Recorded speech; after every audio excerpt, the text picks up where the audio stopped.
Shalom, selamat pagi keluarga besar Happy Soul Family. Ketemu kembali untuk dalam renungan harian GSJ Word. Sebelumnya mari kita berdoa. Bapak, kami bersyukur buat pagi hari ini. Kami percaya semua hanya kemurahan Tuhan. Kami boleh bangun pada pagi hari ini dengan tubuh jiwa roh kami yang sehat Tuhan. Sebentar kami mau dengar renungan, biarlah renungan pagi ini menjadi rema. Dan bukan sekedar kami mendengar, tapi kami boleh menjadi pelaku firman. Terima kasih. Dalam nama Yesus kami berdoa mengucap syukur. Haleluya. Amin. Pagi hari ini saya akan beri judul renungan saya adalah apa tujuan hidupmu? Tujuan hidupmu itu apa gitu loh. Jadi firman Tuhan terambil di dalam Kolose 3 ayat 1 sampai 4. Saya akan bacakan buat Bapak Ibu Saudara saudari sekalian. Oke. Kolose 3 ayat 1 sampai 4. Begini firman Tuhan. Karena itu, kalau kamu dibangkitkan bersama dengan Kristus, carilah perkara yang di atas di mana Kristus ada, duduk di sebelah kanan Allah. Ayat 2, pikirkanlah perkara yang di atas, bukan yang di bumi. Ketiga, sebab kamu telah mati dan hidupmu tersembunyi bersama dengan Kristus di dalam Allah. Ayat 4, apabila Kristus yang adalah hidup kita menyatakan diri kelak, kamu pun akan menyatakan diri bersama dengan Dia dalam kemuliaan.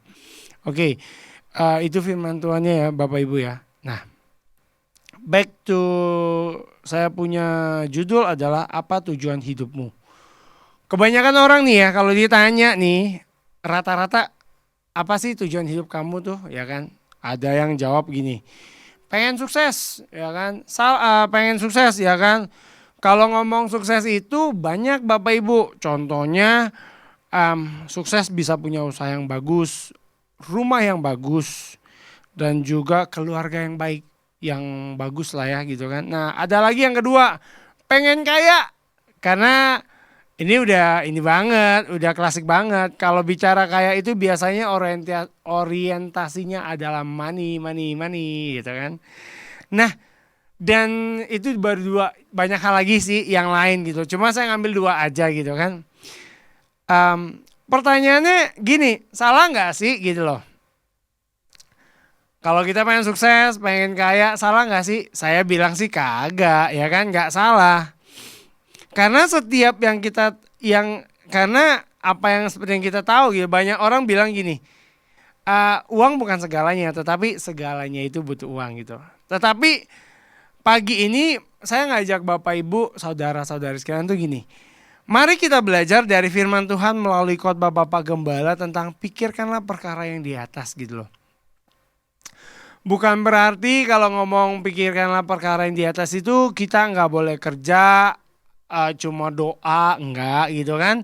Atau kita nggak boleh melakukan aktivitas kita sebagai pencari nafkah, enggak juga. Tetapi di sini maksudnya adalah tujuan hidup kita harus jelas. Karena ya kan, yaitu menjadi serupa dengan Kristus.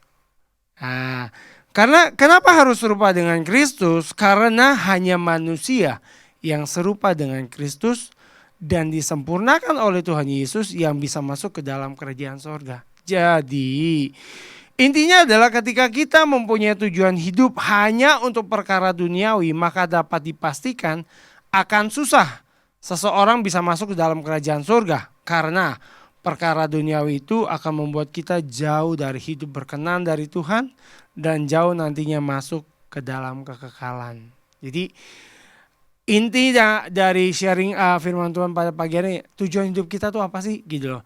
Kalau tujuan hidup kita hanya untuk kepentingan duniawi, ya sah-sah aja sih. Tapi buat saya pribadi sayang gitu loh. Karena satu kali saya lagi ini kejadian waktu satu malam saya lagi mau tidur gitu. Tiba-tiba saya dibawa pemikiran seperti ini. Apa sih yang lo cari Yung di dunia ini gitu loh. Karena pada ujungnya adalah you will die, lu pasti meninggal, lu pasti mati. Karena banyak orang yang seperti Bapak Ibu tahu juga ketika dia udah kaya raya dan meninggal, hartanya dibawa nggak? Enggak.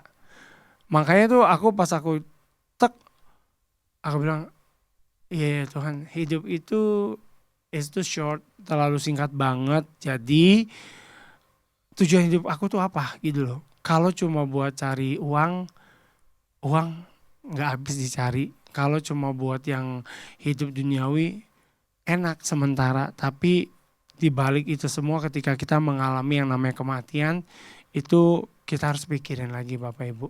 Jadi saya bukan takut-takutin, sharingnya serem banget pagi-pagi, bukan. Tapi ini mengajar kita untuk menyadarkan diri kita bahwa tujuan hidup kita adalah satu, menjadi serupa dengan Kristus. Dengan apa? Dengan cara memikirkan perkara-perkara yang di atas. Apa sih perkara yang di atas? Banyak. Yaitu kebaikan, kemurahan, itu di dalam buah-buah roh itu salah satu perkara-perkara yang di atas gitu loh. Di dalam buah roh ya. Jadi adalah perkara-perkara yang di atas itu kita harus pikirin. Hidup kita bisa menjadi berkat. Gampang nggak? Enggak. Tapi paling tidak kita berusaha untuk kita menjadi serupa dengan Kristus.